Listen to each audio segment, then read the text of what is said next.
What's up, Unstoppable Squad? Today we have another wrestling podcast, and I'm Unstoppable Denominator. Over the phone we have... What's going on, guys? Pistol Pete. So we have some very interesting topics this week. Pistol Pete, we want to know how you've been. We haven't talked to you or the fans haven't heard from you in 2 weeks. Yeah, I was busy last week, so needed a week to gather my thoughts, and yeah, I'm back. That's good. Well, I'm back and ready to go. I just want to throw out there, I will give Pistol Pete any time off when he needs it. Maybe a week, a month, a year. Who knows? He's not the only one that does it with me. I have Vulture, who was supposed to be here for today, but we were gonna do it tomorrow. But yeah, anyways, enough said. We have our first subject. We have WWE has officially locked down a deal for Chelsea Green with a new 5-year deal that will expire in 2030. My only question is, with that 5-year deal, will we see Matt Cardona? Well,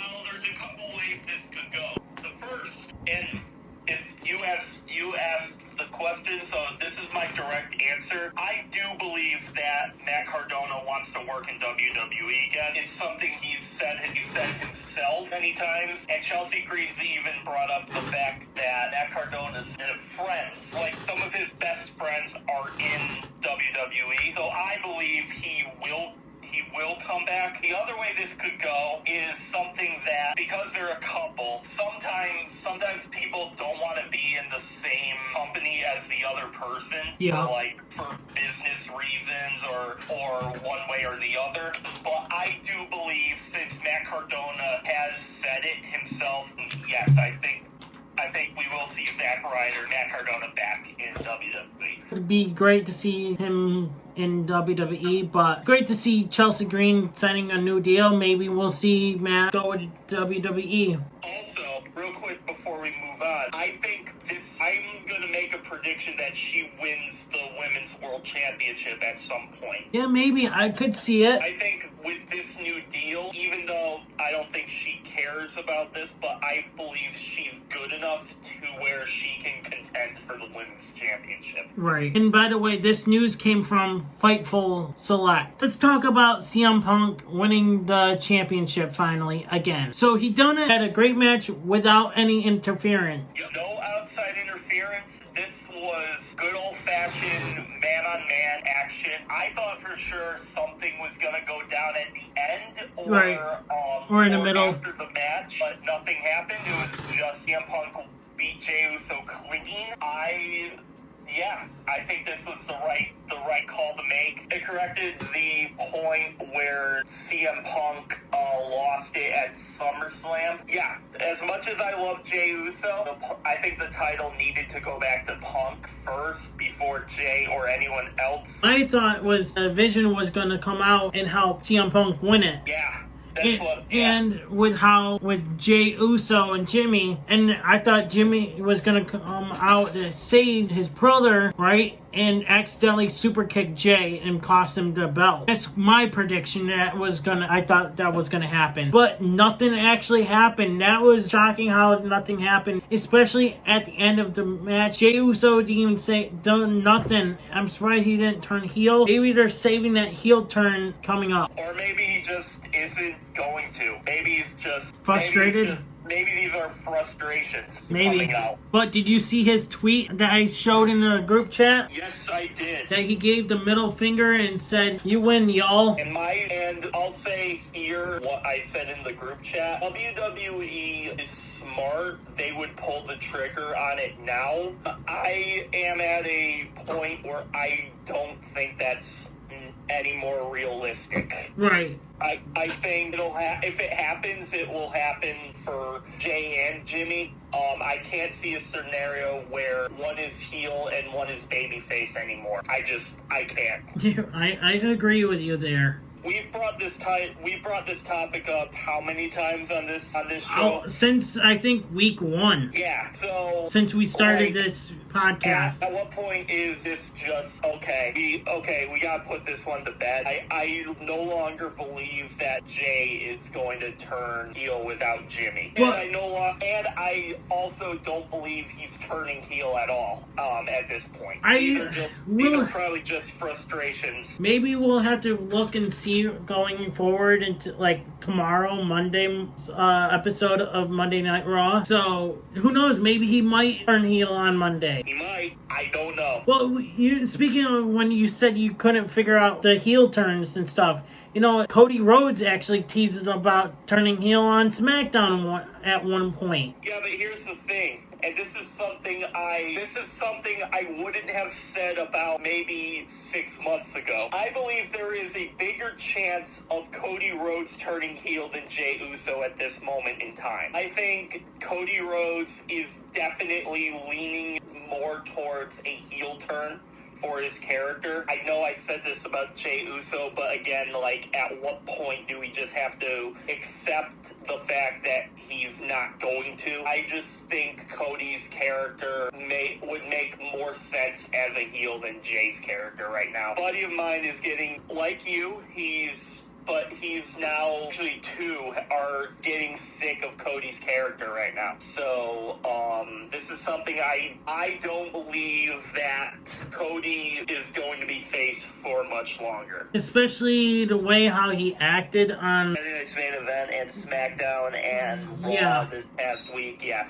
They're definitely doing something with Cody. Because he did kind of use the belt. Drew had the belt in his hand. He used the belt to get the win. I saw that. Could this lead into Friday where Drew brings this up? Yeah, he did use the belt, and that's something.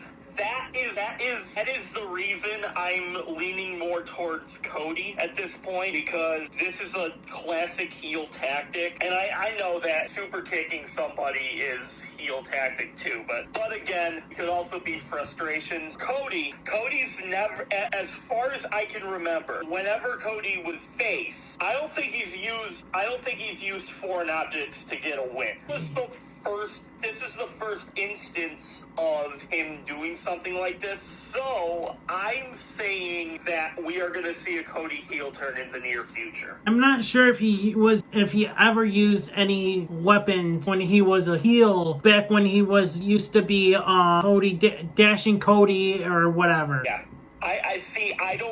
I don't remember either, but to my knowledge, I don't think Cody's ever used a weapon when he was a face outside of a match like War Games or a match where you can do stuff like that in the match. You're right. Aside from match gimmicks, I don't believe, or stipulations, I should have said, match stipulations. Aside from those scenarios, I don't believe Cody's ever used a weapon. Him using the title to get the win, I don't know, guys. I think Cody's going to be turning heel in the near future, if he's not right now. I agree. If this wasn't the heel turn, it's coming soon. Possibly, maybe we don't know how long Jacob Fatu is going to be out. Right. Maybe about 2 months or so. Yeah, and again, 2 weeks ago, I did say that I was not sure about Jacob Fatu, and I'm glad you brought that up. Unstoppable, this is another rare scenario where I have to say this. I'm on your side right now. I think it was Cody that attacked Jacob Fatu. I do too. I was not sure at first. It could have been a bunch of different people, and it still could be. It could have been Drew. It could have been Drew, but it could have been Punk. It could have been Drew. It could have been anybody. But the way how Cody's been acting, the way Cody has been behaving, that Cody's been acting lately, I think Cody attacked Jacob Fatu. Yep. Now, I think all signs are pointing to it. And if it's not Cody, I think it would be a great work for who actually did, because they're making me believe that Cody took out Jacob Fatu. Right. And that should tell you guys something. Because I'm always of the mindset, when a story like this goes down, I'm always of the mindset where the obvious choice isn't the person that's being booked. I no longer feel that with Cody Rhodes. I think Cody Rhodes was the one that attacked him. Now I thought Cody, because originally I thought Drew McIntyre did it. So I was like, I don't know. But now, because Cody, he's more of a face. After seeing him this past week, he's been acting more and more like a heel. So I think we're gonna see Homelander Cody coming very soon. It's gonna be interesting. And, you know, this maybe that movie role made him turn away. You know, maybe Hollywood got to him. Right? Hollywood Rock taught him Hollywood best. Cody. Hollywood Rock taught him best. All right, so Jade Cargill wins and beats Tiffany Stratton for the women's title. And you know what? This actually, I don't know if you said it or someone said it on Facebook, but this works perfect for her heel character. Yes, I was the one that said that. Okay, so I definitely agree with you there. Yeah, 100%. Makes Jade's heel turn feel complete. You backstabbed your partner, go after the title and win it. That's exactly what she did. So I give Jade Cargill props for that. And this makes her feel more important forward as well. Because the worst thing you can do as a villain character, the worst thing you can do is go into a scenario where you finally make the turn, but then you lose your first appearance. The first major appearance in a match, if that first appearance is a loss, then all you're doing is making yourself irrelevant to everything going forward. And that's exactly what WWE did not want to happen with Jade Cargill. So I think the right person won this. Right. You know, once Bianca Belair returns with that broken finger, because I'm looking to see how long she's been out. She's been out since WrestleMania. And it says that there's recovery status as of late of October 2025. There hasn't been any out of action for several months with no return date announced. So this could be great for a feud between those two, as Jade is heel now. Yeah, and you could also, this is something you can do. You can work Jade into the feud with Naomi. They could make a case where Jade Cargill instructed Naomi to take out Bianca Belair. Yep. So, you know, I don't know if that's what they're gonna do, but that's something they could very well set up. Now, I don't know if you saw this on Facebook, but did you see that all the AEW people that used to be in AEW are now WWE champions? We got Cody Rhodes, we got Jade Cargill, Ethan Page, Ricky Starks. Could we see a faction right there? Maybe. And I know she and Jade Cargill, CM Punk. Oh yeah, I forgot CM Punk. Sorry about that. Led by Cody Rhodes. I could see that. Would be interesting to see. What do you guys think? Have that be like the new Nexus? I could see that. Right. I could see that very, very much going down. They should work on that. That's good. That's good storytelling right there. Yeah, that right there would be a good booking right there. See, WWE, hire us as bookers. Come on, WWE. We're smarter than your guys as bookers. We can probably put up a good show for you guys, for the fans. Right. Oh, maybe I'll download the new, once my paycheck comes this week, see whatever I have left over, maybe download and buy the new WWE game, put them as the group. And air it here on YouTube. A tournament going on for John Cena's last opponent. John Cena says anyone from WWE, like Raw, SmackDown, NXT, AAA, any of WWE, or outside of WWE can be in this tournament. That's exactly what he said. Now, before anyone says, I don't think this is WWE saying, AEW, you can come over here. No, I don't think that's what's happening here. I think by saying outside of WWE, they're referring to TNA. Could we see a person like Chris Jericho show up in this tournament? Oh. I think we are. I think we are going to see that. However, I don't believe Edge will make an appearance here. Did you see Edge actually use the attitude adjustment over on AEW this past week? No, I don't think so. There was a clip. I don't know if it was from Dynamite or the other show, but it was Edge doing the "you can't see me" and then doing an attitude adjustment on on his opponent. What do you think, Unstoppable? What's your thoughts? I mean, what, Edge or the tournament? The tournament. I mean, it's great to see a tournament, to see who's gonna face John Cena.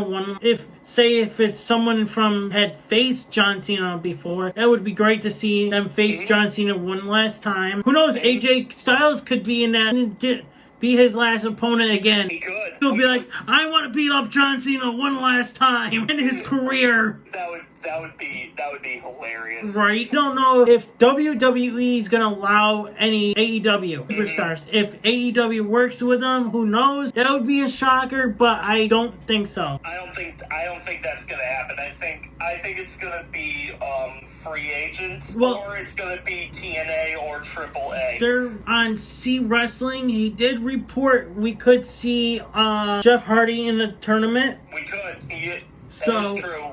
We could. Yeah, I love it. I think this is the best idea for it. I love tournaments because you never know what's going to happen or who's going to show up. And it seems like they're going to be like randomly selected. Yeah. Which I think is interesting. I love a good tournament because it brings so many different options available for them to use. And whoever wins this, it's gonna be huge on their career. It's gonna be the last time, and if this indeed is the last time we will see Cena, and I think it will be, because I don't think Cena would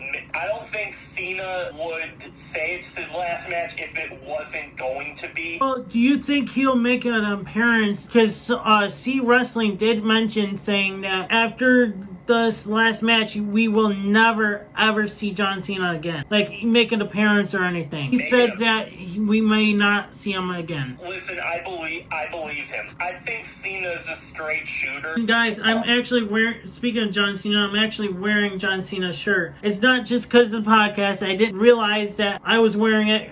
I actually put on a shirt last night for work and everything, and boom, here we go, John Cena. Yeah, I believe Cena's a straight shooter, so if Cena says he's not going to make another appearance, I will believe that. And it just makes me more curious as to who that final opponent is going to be. But we're going to have to wait and see on that. Our next topic is Dominik Mysterio claims that his parents used all the WWE money he earned as a kid to pay Aalyah's college fund. This is wild. If that is true, no wonder why he's been holding a grudge all these years against Rey Mysterio. Well, yeah. I mean, this is interesting because I don't really have a retort on this, but I guess it would make sense as to why he's been going after Rey Mysterio. Yeah, that's pretty interesting, and it kind of brings new light into the story with him. But right. I mean, if it's to fund Aalyah's college run, then I guess I wouldn't be pissed at my parents for that. If they were funding my sister's college, I mean, that makes sense. Yeah, but with all your hard-earned... I would be annoyed at them for doing so. But especially all that hard-earned money that you earned from as you were a kid on TV. Your sister didn't do nothing? Come on. That's my hard-earned money. That's my money. I would be investing... If I was his parents, I would have invested in putting his money into a savings or put it into stock markets for him growing up. Yep. Investing into a savings or something, so that way he would have had something. But no, apparently if this is true, they decided to put it all to her college, which I would have been, growing up knowing that, I would have been pissed. Yeah, now that you put it like that, yeah, that would annoy me. Yeah, that would annoy me. Yeah, they could have easily made a savings account for him when he was younger, and then put it in his name when he's able to work. Right. He could have used that money and got a better training than what he got. Who knows who he got trained? Probably by his father. Speaking of that, Eddie Guerrero wouldn't have done that. I guarantee he wouldn't even done that. Damn, Eddie Guerrero would never, ever do that to his own son. Right. Same dude who lies, cheats, and steals heels. I mean, look at Dirty Dom. He lies, cheats, and steals. His son's money to fund somebody else. Right. I don't know. Yeah, they could have made a saving. What's next? Well, speaking of Dirty Dom, you know how he's been scared of losing the belt now? Now he says that, oh, I don't cheat. Dude, you have cheated in the past. You've cheated numerous times. And not just that, he kind of cheated on winning this week on Saturday Night Main Event. Kinda, yeah, because he rang the bell to save his ass from losing the belt. He rang the bell to make Rusev stop the hold. To make Rusev lose, yes, yeah, but he didn't. But he lost anyway, but it wasn't due to that. So yeah, I think this is classic Dom, like being a heel I love it when wrestlers bring their character like to the public in characters that, oh, I've never cheated in a match before. Yeah, that's him saying, I've cheated numerous times. I mean, look at Eddie Guerrero said it before, too. Yeah, I think this is classic heel character stuff where the heel just wants to push some buttons. The internet communities tend to overreact a lot by the way. But yeah, I think Dom is going to be a WWE champion at one point. I hope he will. I think he's gonna. I think he's going to. I think he definitely has all the right. He has all the right mannerisms to do it. Right. Yeah, we're gonna have to see. But yeah, Dom definitely has cheated. Oh yeah, numerous times. Not just once, but numerous times. Big news here, Seth Rollins has confirmed that he will be out of in-ring action for the next 6 months due to his shoulder injury, which we talked about here on this channel. You and I. And not just that, I announced it last week, I think, as well. I don't know if you listened to the podcast or not. Yeah, I did. I don't know if I mentioned it, but he will be out for possibly until after WrestleMania. Let's see, we're in November, so all of November, December, January, February, March, and all of April, yeah. People are upset that, oh, he's gonna miss WrestleMania. He has missed WrestleMania before. It's like, yes, he has. It's not like he missed WrestleMania due to his knee. Due to his knee injury. Yep. So yeah, he might be frustrated about missing another WrestleMania, but it's not under his control how he's missing WrestleMania. No, it's not. And this is always the worst thing a wrestler has to go through, missing the biggest event of the year. But having said that, I think and it's horrible for Seth Rollins. Absolutely horrible. You never want to see a talent like that get hurt because it just not only does it mess your story up, but it messes everything around you. The company has to go into a reboot mode and then reboot everything just to work you out of any potential storylines. But yeah, I think Seth will get back and he will be back hopefully after WrestleMania. You know what? I feel like he's gonna come back. He's going to win Money in the Bank again. Probably. I could see that. I could see him winning Money in the Bank again. Because unless, I think I've talked about it last week as well, I have a feeling CM Punk could be the leader of Division. I think Brock Lesnar. I think Brock Lesnar is going to be the leader of the Division. Who do you think is taking over Division? 86% of you said Brock Lesnar, and 14% of you said no one. No one. I think Brock, if they are going to keep the Vision around, I think it's 100% going to be with Brock. But I don't think Brock's going to be back till after probably the Royal Rumble. I think we're going to have to wait and see on that. But I definitely believe Brock will be the leader of the Division. We'll have to wait and see about that. I did want to mention this. How did you feel about that? He's on WWE social media when they just looked like they were bringing back someone. Yeah, I did. And it was all the hype just for. And it was all the hype just for frickin' WrestleMania next year. I mean, fair But why? They should have just aired it on Monday Night Raw, not just showing it on WWE, where everyone's expecting someone to return or make a big, huge debut, you know? Yeah, I agree. Also, isn't it like a little early for WrestleMania promos?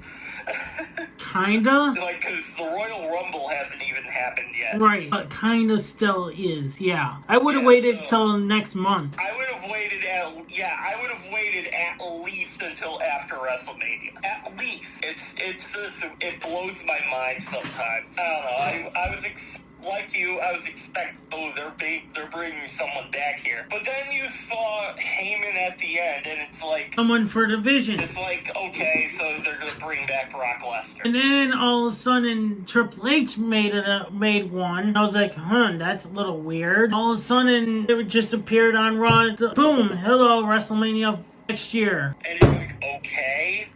Why put all this tweets on your social medias? Get all hype for possibly a return, but fake it and put WrestleMania is coming. Please buy our ticket. It's gonna be huge. I know. It's just, and it's like, reduce your ticket prices. But you guys could have just waited until Monday Night Raw popped on and just showed it. And then with a chip. You could have waited for Raw, you could have waited for SummerSlam, you could have waited for the Royal Rumble. Like, right. It's way too soon to book WrestleMania promos. Yep, I definitely agree on that. Way too soon. WWE wasted a lot of people's time just being hyped up and shit. For no reason. No reason at all. Stupid WWE. Yep, I agree there. And when people say they're done with WWE, usually I roll my eyes and say, okay, see you in a month. Right. But now it's like, after they pulled shit like this, like, I'm like, I could see why you would be, because this is fucking stupid. Oh, definitely. So, breaking news. We have Booker T has announced that Eddie Guerrero's daughter has officially joined his wrestling school. Sherilyn Guerrero now begins her own journey in professional wrestling. Following in the footsteps of her legendary father, with fans already hoping this will one day lead her to WWE just like her dad. Obviously, the first thing this could lead is the last statement. Like, obviously, when you get news like this, you're like, oh my god. Right. Oh my god, this is huge. Well, we think. What was that? Sorry,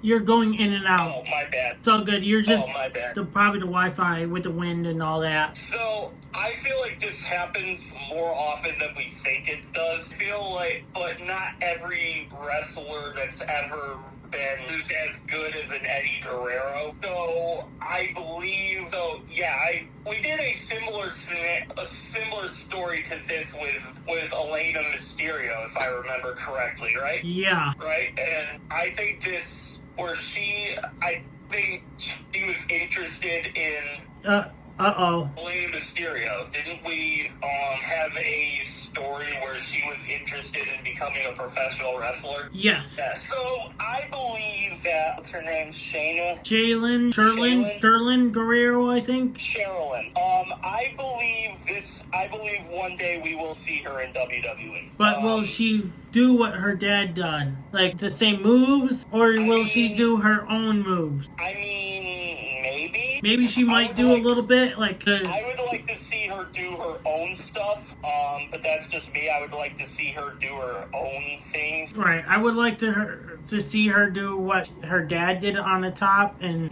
just to be for the memory of her dad. CJ Perry announces her new podcast, Identity Crisis, launching November 3rd, which is tomorrow. It is tomorrow. Which, as you guys are watching this, was yesterday. And her first guest will be with her husband, Rusev. Of course it will. Who knows what this is going to be all about? This is going to be interesting. Will you go take a listen to this? I might be interested in see what she has to say. Possibly right after I listen to a podcast that I'm listening to, Trailer Park Boys, I might go take a listen to this podcast. Once I get done, maybe I might actually just go ahead and listen to hers and go back to Trailer Park Boys. See what it's all about.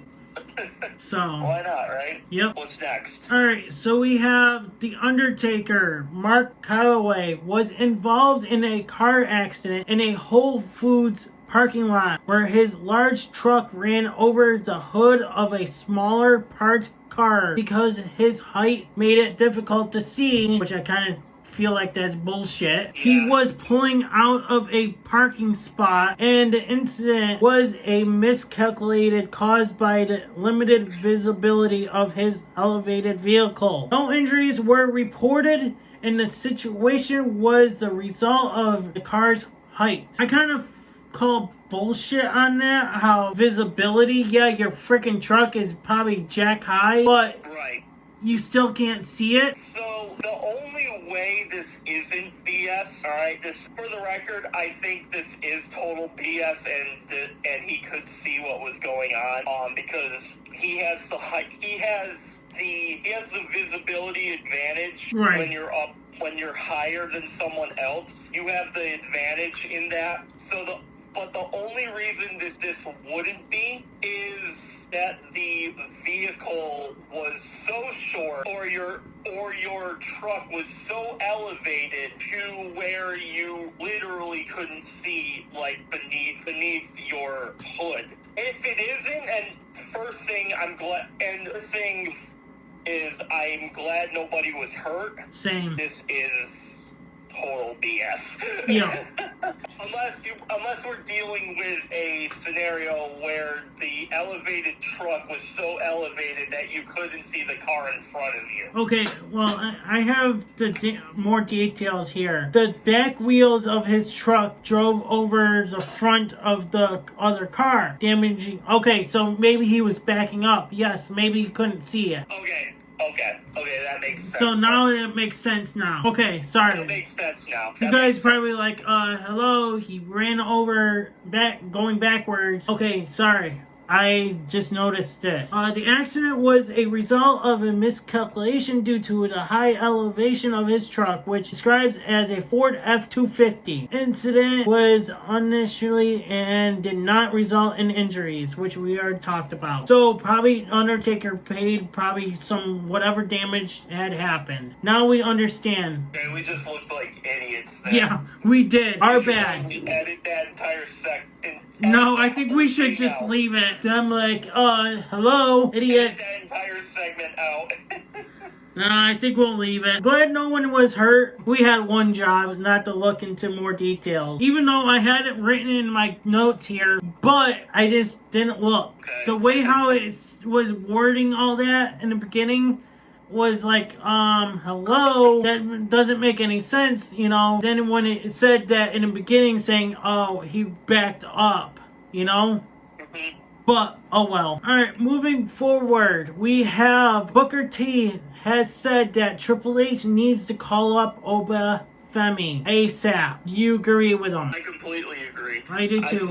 I've said multiple times here that Femi should be called up as soon as he loses the NXT title. And, well, what are you waiting for at this point? Right. I think the NXT call-ups will possibly be after Survivor Series. Hopefully, because Femi needs to be called up ASAP. Yep.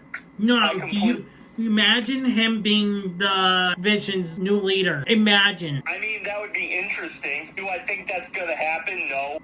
Because I don't think Femi needs the Vision. But not just him being called up. Trick Williams needs to be moved up finally. He's been down there so long. He's like the last class of his division that's been down there for the longest time. I mean, not just him. What's his face there? The Mafia boss there. I forgot his damn name there. Oh, Tony D'Angelo? Yeah, he's been down there way too long, too. Yeah, he has. Even though they haven't been doing anything with him, it seems like. It seems like as soon as Stax turned on Tony D'Angelo, they kind of didn't have anything for for Tony. Right. Which is disappointing because I like that character. So yeah, that would be interesting. He should be called up too, I think. I could see him on SmackDown, maybe. Right, yeah, same. Mike Rotunda was reportedly in hospice care, but his daughter has confirmed that he was not. He was in a coma after having, I think, a heart attack or a stroke, and then he's fine as of right now. So he is stable right now. Things first, I'm glad Mike Rotunda's okay. Same. That family has been through hell the past couple years with the loss of their son, brother Bray Wyatt. Yep. So I am glad that he's doing fine, but he seems to be not out of the woods yet because he's still in the rehab center. So I hope all is well for him. Nothing has reported saying anything since 3 days ago, so... Okay, so no news is good news then. Yes, hopefully he's stable and recovers from what had happened. But yeah, I agree with you. They don't need another family loss right now. They don't need another loss from this. Especially Bo Dallas. I don't think Bo Dallas could handle another loss. Yeah, I don't think so either. And speaking of that, we haven't seen Bo Dallas in a while. Probably due to this. Maybe.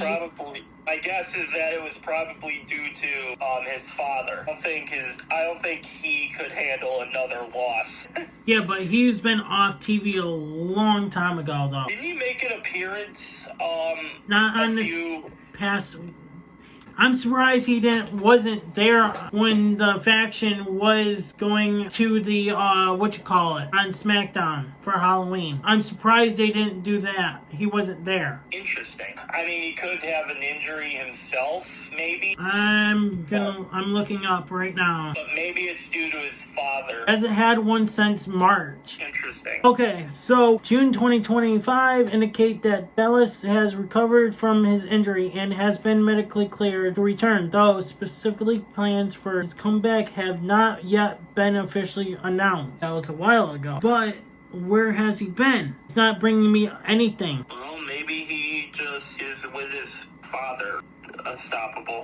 That's probably my guess as to this. Yeah, but he's been gone a long time ago, though. Yeah, I know, but who's to say that illness didn't happen? Probably, yeah. Who knows? Who's to say that he hasn't been dealing with his illness since then? They're not, saying, oh, we have nothing for you right now, Bo. But you have something for the faction. Let's move on. The last subject of the day, unless we find something towards the end of the podcast. So... We already talked about this. What? We already talked about that. R-Truth? Oh, R-Truth. Oh, duh. But anyways, R-Truth dressed up as Santa Claus for Halloween and gives out candy for Halloween, and he thought it was December and Christmas already. Oh my God. R-Truth, please do not change. Please. Don't change.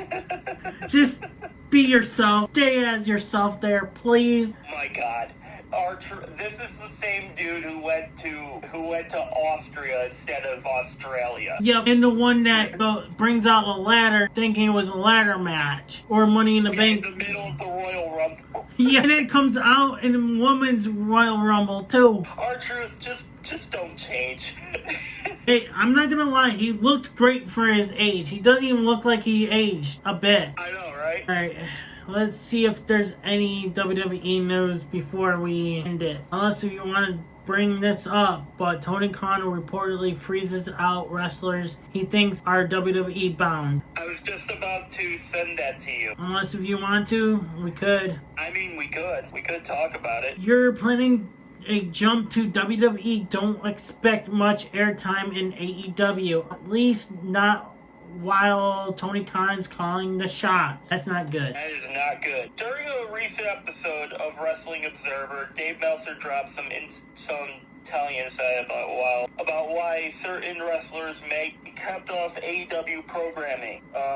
Meltzer didn't confirm anything directly, but he didn't hold back when floating the real reason Finlay might be MIA. Maybe there's a feeling that David is going to end up in WWE, and Tony Khan doesn't want to use him. Tony Khan doesn't want to use people who are going to WWE, even though it's inevitable that a lot of the guys he is using will wind up in WWE just because of how wrestling works. But if you're pretty sure they're gonna go, then why use him? Yeah, but not for a guy who's not even in your territory. If you figure they're WWE bound, it's like, yeah, why use them? There's no upside at that point. This just seems like corporate BS from Tony Khan. Yeah, it does. I know Dave Meltzer has takes that sometimes can be like reaching, like he feels like he's reaching at something at times, but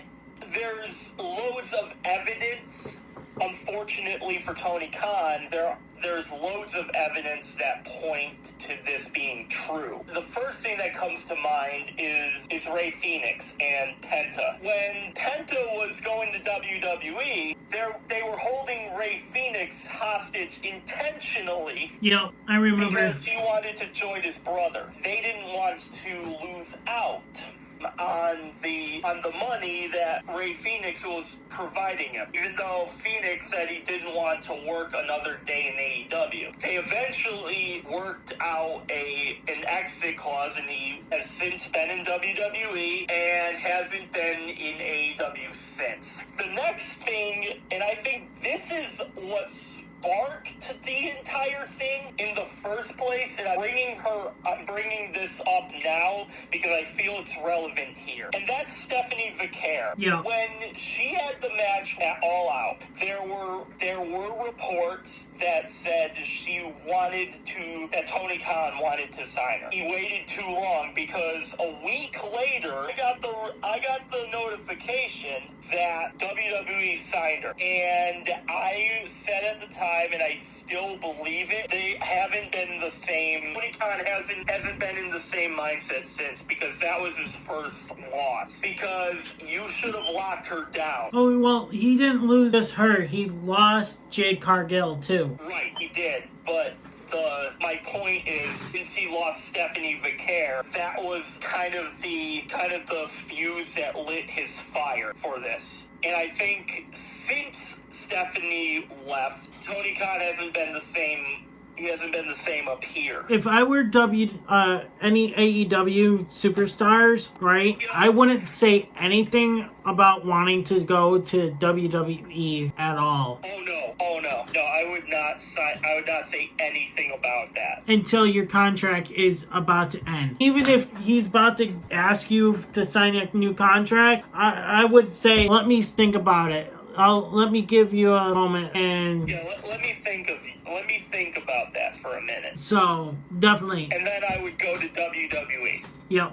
Because I would not say anything about that. You're 100% right. Even if he gives it to you before your contract expires, I would say, let me think about it. Maybe a day before your contract expires, I'd be like, I'm still thinking about it. Yeah.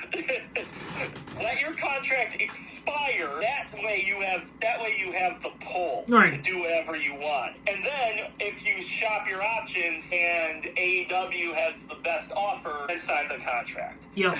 But it feels like more and more people are leaving AEW because of Tony Khan. Because Tony Khan runs AEW like his own sandbox, where it's his dream matches that are and scenarios, not the talent scenarios. It was great in the beginning. I'm not going to lie. It was. In the beginning, it was. But you know the saying, like, if you do the same thing over and over, it gets less appealing. Yeah.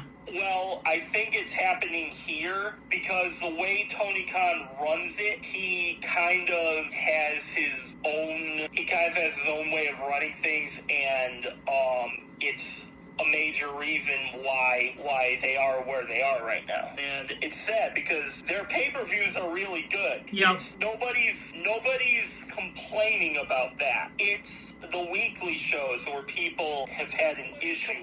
Nobody really is concerned with the pay-per-views that AEW put out. They have great pay-per-views. They have great pay-per-views. Nobody is taking that away from them. Right. But the show in general, like, before the pay-per-views or anything, it's just lame. Yeah, because Tony Khan runs AEW like he's in control of the storyline. Right. I'll tell you this right now. Like I said before, it was great in the beginning. He had everything going right, and then all of a sudden, what happened? Why is it going to shit? Why does it look like he's going to bring it down to the ground? Well, there were a few factors. I think you saw Triple H take on over. The other side.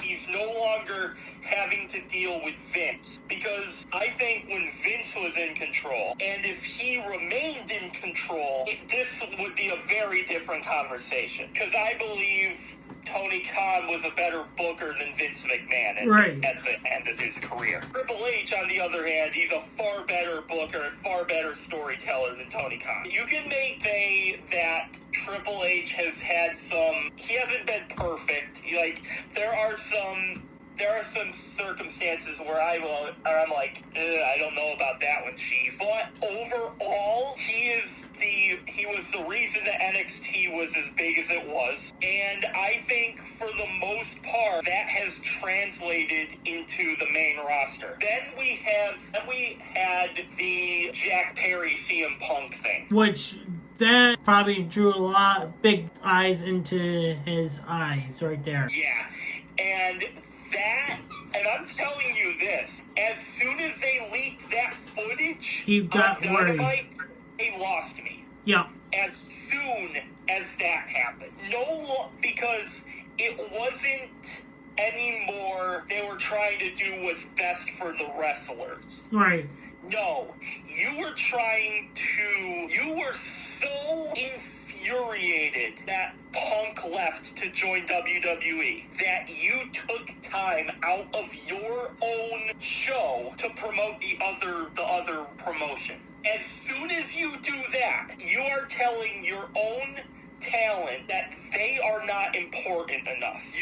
And instead you are giving free advertisement to the other side. And that's when they lost me. You know what else? I don't know if you've seen this. Apparently the Young Bucks might be leaving as well.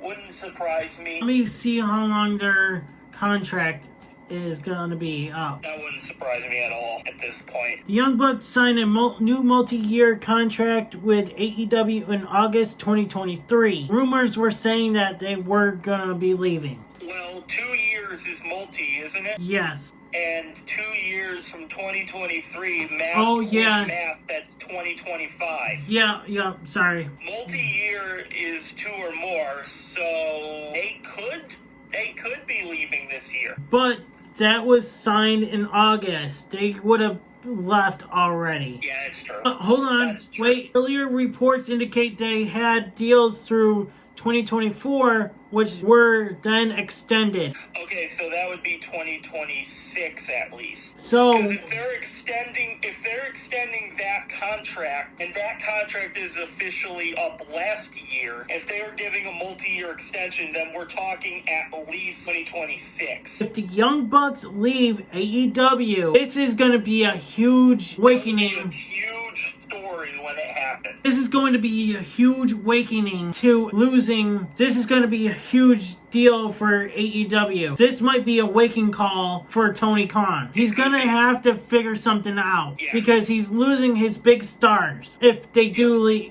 go to WWE. Yep, he's lost, and it seems like everyone that's wanted to go to WWE from AEW has.